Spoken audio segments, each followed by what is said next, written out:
Shabbat, I had a really hard time. I don't think it was my kids. I think it was more me. But my kids were really, really driving me crazy. I have one son who is constantly, he constantly had a runny nose. I have one daughter who all of a sudden she started scratching her head. And my kids were really hyper, and as soon as I cleaned up the living room, like all of a sudden, like before I knew it was like turned upside down again. And I just like really, really wanted to run away. And so in the middle of this like feel like sort of down, wanting to run away feeling, I read the following from my teacher, Rabbi Yemima Mizrahi. And it made me feel a lot better, so I wanted to read it to you as well. I've translated it into English, okay? So she says, when you choose to be in a situation, it is not called a nisayon. A nisayon is a challenge. I hear a lot of Baalei Tshuva, a lot of newly religious women, at the beginning of their journey. They say, I traveled to Thailand and I saw the light. I decided I'm becoming religious. Fantastic, but that is not called a nisayon, because you chose it. You made your own decision a reality. What spiritual light there is at the beginning of the tshuva process, at the beginning of becoming religious. You feel such personal divine guidance, hashgacha pratit. And my dear, it's true. You did do an incredibly brave act. You said to all of your secular family that you've become religious. And it's true. That's very difficult. But that is not called a nisayon, because you were just making your own decision a reality. Let's see what you do after that. After that, the Baalei Tshuva gets married. She starts covering her hair, her kids have lice, her husband's exhausted yet again, and suddenly the spiritual light has been extinguished. The trumpet calls out, there's nothing you can do. So all of your spiritual lights have disappeared. Right now, at that point, is when your nisayon starts. You say to your children, my dears, you want me to read you a story? Even though you don't feel like it.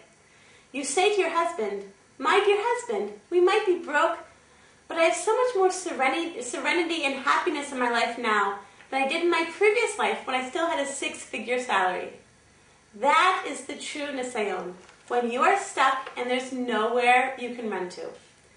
And only a woman who is limited, who manages to continue to do lech lecha, and to seek out Hashem within that limitation, and within that incredibly difficult nisayon, she is the one who will truly bring banim l'bulam, who will bring the children back to their borders.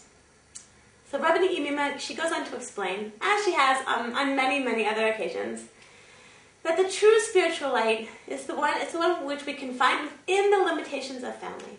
It's a light which we can find within the lace combs and within the runny noses and within the floors that should have already been washed yesterday. So, reading this by Rabbi Yemima, it reminded me of my dear friend Chagit Bat Leah, who I told you about a few weeks ago. And because Chagit is a person who, before she became sick, was the person I think who most lived a life in which she saw the light within the limitation. She was a person who got so much joy, so much nachas out of the little things in her life, out of taking care of her house, out of cooking, out of taking care of her kids, out of being the best mom that she could be. And she was really an inspiration to me in that way. So as I told you a few weeks ago, Chagit Bat Leah is very, very sick now. In fact, she's fighting for her life. And a few weeks ago, someone suggested to me an idea to help Chagit. Because Chagit, she doesn't want people to bring her food. Usually in our community, when someone's very, very sick or someone's lahavdil had a baby, we organize people to bring. We organize for people to bring them meals. But Chagit doesn't want people to bring her meals because she doesn't like anybody else's food. She's a great cook and she takes a tremendous amount of pride in her cooking. But now at this point, unfortunately, she's not able to cook. She doesn't have the strength even really to stand, to prepare, to do what she needs to do in order to cook her family a meal. So a few weeks ago, someone suggested to me an idea for Chagit, that something that might make Chagit happy. She said, you know what? Let's tell Chagit that we'll bring in someone an hour a day. We'll gather together some money, and we'll hire someone an hour a day or a few hours before Shabbat to cook for her, but not to cook not to cook what that cook wants, but to do exactly what Chagit wants in the kitchen. Like Chagit will tell this person, fry an onion or chop up an eggplant or now sprinkle some trina on top. So I suggested this to Chagit, and I've offered many different things, different sort of chesed things, ways of helping her since she's become sick. And on many occasions she said, no, it doesn't really suit me, it won't really help me.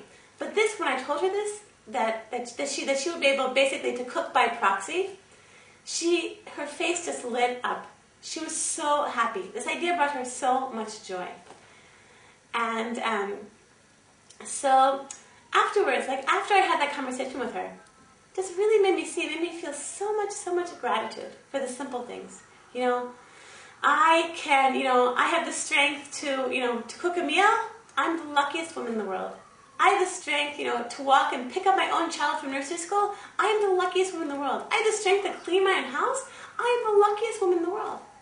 So I want to bless all of us that within the limitations of our own lives, within the lice combs and within the runny noses and within the dirty floors that really, really should have been washed yesterday, that we should really, really find this tremendous, tremendous light.